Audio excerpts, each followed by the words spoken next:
রাহমাতুল্লাহ। আমরা জানি আজকে কেন আমরা পথে বসে আছি। বিভিন্ন বক্তা উলামায়ে দ্বীন আপনাদের কাছে আলোচনা রেখেছেন।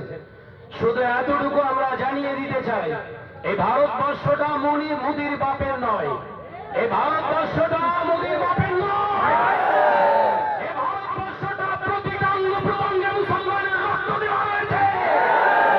এই ভারতবর্ষের আইন নিয়ে যারা খেলা করতে চায় তাদেরকে সাবধান করে দিয়ে বলতে চাই, রাতের ঘুম হারাম হয়ে যাবে।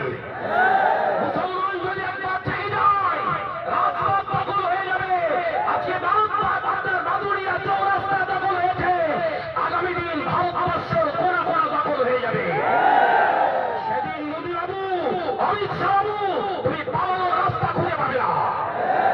তাই ভারতবর্ষের মুসলমানদেরকে খেপিও না। বাপের সম্পত্তি রয়েছে, সেটা নিয়ে একটু দেখা দেখি করো। অপরের সম্পত্তির দিকে অত নজর কেন?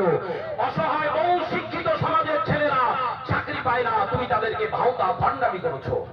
চাকরির নামে তাদেরকে ভণ্ডামি করেছো, দিয়ে তাদেরকে ধোঁকা দিয়েছো। নজওয়ান যুবক ছেলে শিক্ষিত যুব সমাজকে ধোঁকা দিয়ে তাদেরকে রাস্তায় বসিয়েছো। এর মালিকানা তুমি। তাই তোমাকে সাবধান করছি, এটা অন্য কোন জাতি কমিউনিটি নয়, এটা ওমর বিন আব্দুল আজিজের জাতি, এটা ফারুক আজমের জাতি।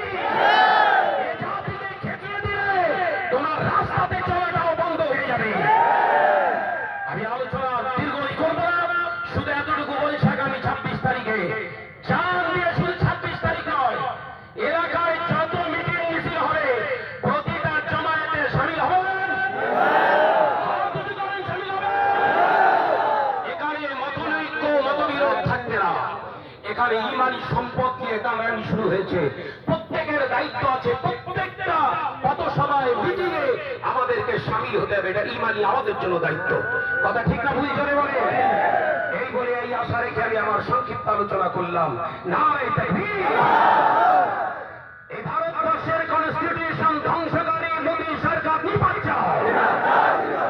এই ভারতবর্ষের কনস্টিটিউশন জবাইকারী সরকার তুমি